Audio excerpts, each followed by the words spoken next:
Emily sat at her desk in the high-rise office building, the hum of the fluorescent lights above her filling the air. The city outside bustled with energy, yet inside she felt an emptiness that was growing deeper by the day.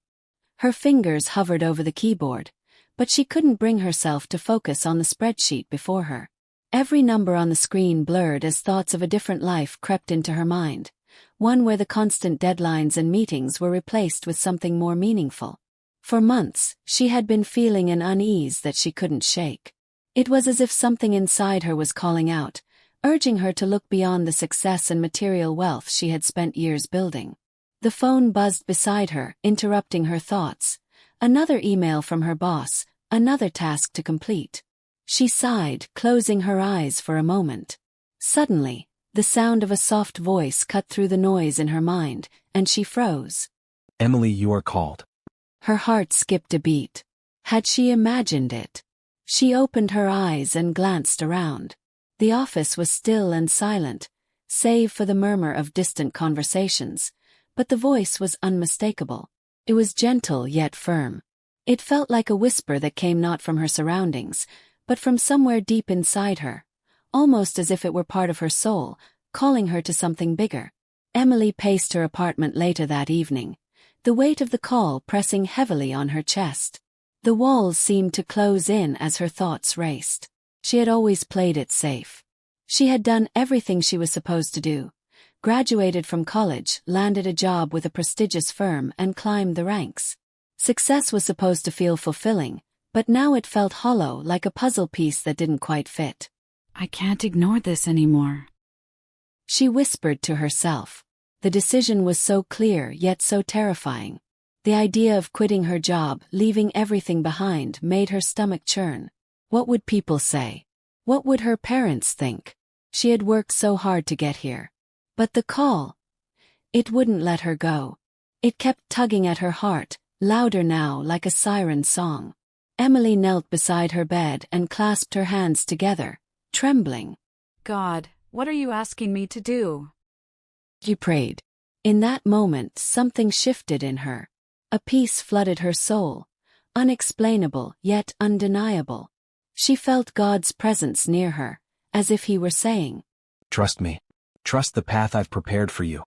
With tears in her eyes, she whispered, I trust you, Lord. That night, she submitted her resignation letter, not knowing where the next step would lead, but fully convinced that following God's call was the only way forward.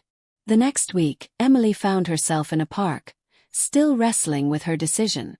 She had left the corporate world behind, but now she was adrift, unsure of where she was meant to go next.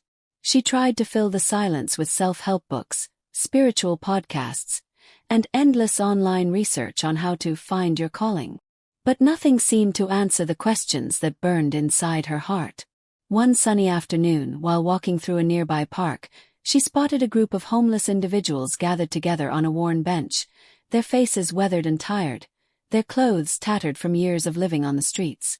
A pang of sorrow gripped her chest, but as she passed by, one of them, an elderly man with a long gray beard, caught her gaze. Hey, miss. He called gently. You look like you're searching for something. Would you like to join us for a meal? Emily paused, startled.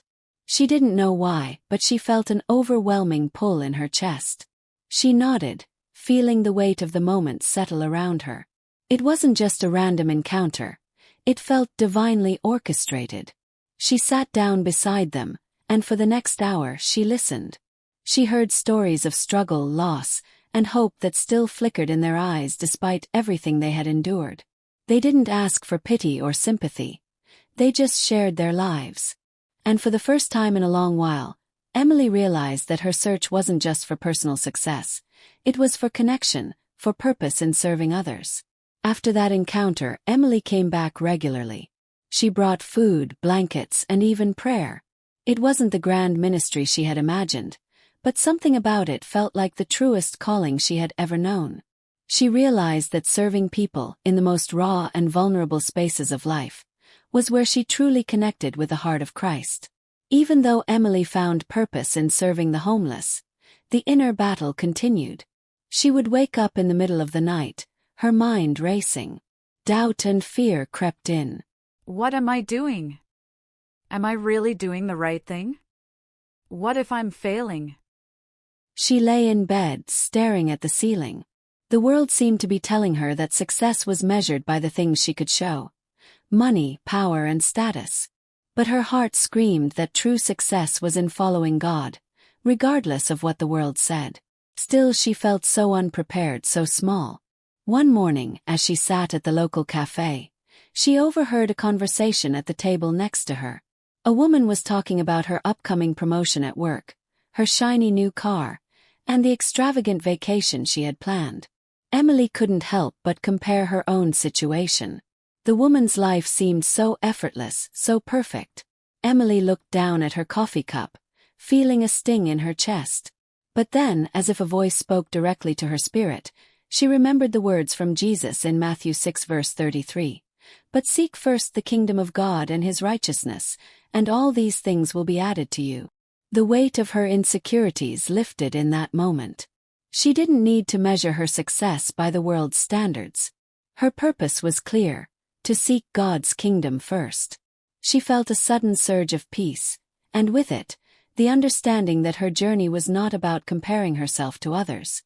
It was about obedience to the call she had received. And one Sunday morning, after Emily had spent several weeks serving in the local outreach program, she sat in the back of the church, listening to the sermon on the Good Samaritan.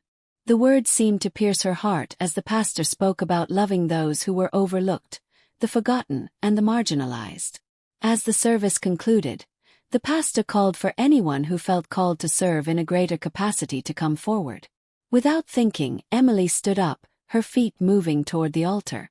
She felt a mix of excitement and fear as she approached. Her heart pounded as she knelt before the pastor, who laid a hand on her shoulder. "You have been called," the pastor said gently, "and God will lead you to places you never imagined. Trust Him." In that moment, the weight of her decision felt real. It was a confirmation, a seal on the promise she had already made. Emily didn't know exactly where this path would lead, but she knew that it would be a journey of faith, sacrifice, and surrender. And with that, she was ready to embrace whatever came next. The call had found her, and she was finally listening. It was one of those crisp mornings in early fall when the sky is a perfect shade of blue, but the air still carries a bite that reminds you summer is gone. Emily woke up early, the sunlight streaming through the blinds of her childhood bedroom. But as she lay in bed, her mind was anything but peaceful. Her phone buzzed on the nightstand and she picked it up. Another email from a former colleague, congratulating her on her decision to chase her dreams. The well-meaning words stung. Emily had made the brave decision to leave behind her career in the corporate world. But now, every day felt like a reminder that she was on her own in this vast, uncertain space. Her family had been supportive, but she could feel their underlying confusion. They didn't get it. Her parents' voices rang in her head, the unspoken pressure of, When are you going to find a real job? echoing through her mind. And the worst part, Emily had no concrete plan. She didn't know where she was going, what she was supposed to be doing, or how to make this new life work. The foundation she had spent years building, work, security, identity, was now slipping away, and she was left standing on the edge of a great unknown. She buried her face in her hands, fighting the rising panic. Her phone buzzed again. This time it was a friend from her old office, asking if she had considered coming back to work. "They miss you," the message said. Emily felt a wave of shame wash over her. Was she crazy? Was she failing? What if they're right? What if I'm making a huge mistake? Her heart raced. She wanted to cry, to scream, to give in to the comfort of the familiar, the safety of the career path she had always known. But deep down she knew she couldn't go back. The call she had felt earlier was still there, quiet but persistent, like a thread pulling her forward. It didn't make sense, but she had to trust it. With a sigh, she stood up, shaking off the doubt. One step at a time, Lord. One step at a time. Later that week, Emily sat at a cafe with her best friend, Claire. They had been through everything together. College, the ups and downs of their careers, late-night heart-to-hearts, and the occasional glass of wine to smooth over their hectic lives. Claire had always been Emily's sounding board, supportive, caring, and full of encouragement. But today, Emily could see that her friend wasn't sure what to make of her new life. So, Claire began, taking a slow sip of her coffee. We can't let fear stop us. If we don't act now, we'll be forever trapped in this silence. how's everything going with the new life? Emily hesitated. She didn't know how to explain the tension she was feeling, the yearning for something more, mixed with the paralyzing uncertainty of not knowing what that more even looked like. I've been doing some volunteer work at the shelter. Emily said softly. It's been good, but I don't know. Sometimes I feel like I'm just spinning my wheels. Like I'm doing something, but I'm not really going anywhere. Claire's brow furrowed. So, you're telling me you left your job, the one you worked so hard for, to volunteer? I mean, I get that you're searching for meaning, but don't you think you should have a real plan? The words cut into Emily like a sharp knife. She stared at her friend, unsure how to respond. Claire didn't mean to hurt her, but the weight of her expectations hit hard. It was a stark reminder that the world had a certain way of measuring success. Job titles, salaries, accomplishments. And none of that was part of Emily's new life. She wasn't following the world's plan. But it wasn't just Claire's words that stung. It was the doubt creeping back in, the fear of being misunderstood, of feeling like she was on the wrong path. She swallowed hard, feeling tears well up. I don't know, Claire. Emily whispered. Sometimes I wonder if I'm making a huge mistake. Claire reached across the table, placing her hand on Emily's. I just want you to be happy, Em. And I don't want you to feel like you're wasting your time. You deserve so much more than just drifting. Those words lingered in the air. Emily knew Claire meant well, but the weight of them made her question everything. She smiled weakly and nodded. I know. I'm just trying to figure it out. The very next day, Emily decided to go back to the homeless shelter. She wasn't sure why. Maybe it was because she was seeking solace in the routine. Or maybe it was because she wanted to escape the noise of her own thoughts for a while. Either way, she walked through the doors of the shelter, hoping to find some clarity. That afternoon, she was paired with a woman named Carol, a regular who had been coming to the shelter for several years. Carol was older, in her late 50s, and her face told stories of hardship. But there was something in her eyes, a quiet resilience that Emily admired. As they sat together, talking, Carol shared her life story. A once successful woman who had fallen on hard times after a series of poor choices and the sudden loss of her husband. Despite everything she had been through, there was a tenderness in her voice when she spoke about her faith. I've learned a lot in my years here. Emily listened intently, her heart aching for this woman who had lost so much, yet somehow found peace in the midst of it. Is that what I'm missing? She thought. Is that what I need to find? Something stirred deep within her. For the first time in weeks, she felt a sense of peace. Carol had nothing left to rely on but God. And in that surrender, there was strength. Strength that Emily hadn't yet discovered for herself. That night, Emily sat in her room, the silence suffocating. She had come so far already, but the questions kept coming. What if I'm not doing enough? What if this isn't what God really wants for me? She pulled out her journal, flipping through the pages filled with prayers, doubts, hopes, and verses that had inspired her. One particular verse from James 1 verse 5 stood out to her. If any of you lacks wisdom, let him ask of God, who gives to all liberally and without reproach, and it will be given to him. God, I need wisdom. She whispered aloud, the words feeling raw and real. I don't know if I'm on the right path, but I need you to guide me. The room was still, and the answer didn't come immediately. But as she sat there waiting for something, anything, Emily realized that the struggle was part of the journey. She didn't have to have everything figured out right now. The uncertainty, the doubts, the fears, these were not signs that she was failing. They were part of the process. For the first time in a long while, Emily understood that it wasn't about the destination. It was about the journey. It was about trusting God in the midst of the unknown.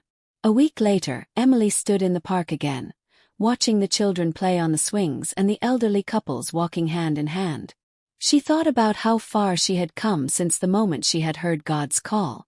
The doubts still came, but they were quieter now. She wasn't sure what the future held, but she was beginning to understand that God was with her in the uncertainty. And for the first time, she felt a quiet confidence rise up within her. It wasn't a confidence in her own abilities or plans. It was a confidence in the God who had called her, a God who would lead her, step by step, through the struggle. With a deep breath, Emily smiled. One step at a time. The phone buzzed in Emily's pocket as she walked down the bustling city street, the noise of the crowd blending into a hum of distraction. She had just come from a meeting with a local outreach director, where they had discussed expanding the shelter services for homeless women, and Emily had been feeling a sense of purpose she hadn't known in a long time. But as she pulled out her phone and saw the name flashing across the screen, her stomach tightened. It was her old boss from the corporate world, Mark. Emily! How are you? His cheerful voice greeted her when she answered. I'm doing well, she said, trying to sound upbeat despite the knot in her stomach. She hadn't heard from Mark since she left the company. The brief connection she had with him was professional, but his position in the corporate world had always carried a weight she couldn't ignore. I've been meaning to reach out. Mark continued. I saw you left the firm and, well, I wanted to see if you were interested in coming back. We've got some great new opportunities, and honestly, you'd be a perfect fit for one of the top positions. I'm sure you've missed the work by now, right? Emily's heart pounded. Part of her longed to hear those words, the words that meant stability, success, and the life she had once known. The life where everything was neatly planned, where there were clear rewards for hard work. But another part of her, the deeper, quieter part, had been slowly dying for this very call. She had sacrificed so much to pursue a calling she couldn't always define. Yet, this was the moment she had feared. A choice between the world she knew and the one she felt called to. I appreciate the offer, Mark, she said, her voice steady. But I'm not coming back. I'm focused on some new work that is much more aligned with what I feel called to do. There was a long silence on the other end, and she could practically hear the confusion in his voice. Are you sure? I mean, you've worked hard for where you were. You're letting all of that go? I'm sure, she replied quietly, her heart pounding in her chest. As she hung up, Emily stood still in the middle of the street, the weight of her decision settling over her like a heavy cloak. She had just rejected everything she had worked so hard to build. And though she knew she was choosing a different path, she couldn't help but feel the sting of sacrifice. That evening, Emily sat alone at a small table in a quiet cafe. A light drizzle tapped against the window, adding to the melancholy atmosphere. As she stirred her coffee absently, her mind wandered back to the conversation with Mark. The offer had been tempting, the stability and assurance of success just within reach. But the problem was this. Comfort had become her enemy. She had realized that the more she embraced the security of her old life, the further she strayed from the place she had felt God calling her. She looked out the window at the people hurrying by, bundled in coats, their lives racing forward, moving through predictable routines. But Emily wasn't meant for the predictable. She had stepped into a new season, one where the comfort she had once clung to had to be sacrificed in order to experience the fullness of God's plan for her life. She thought back to the moments of clarity she had experienced at the homeless shelter.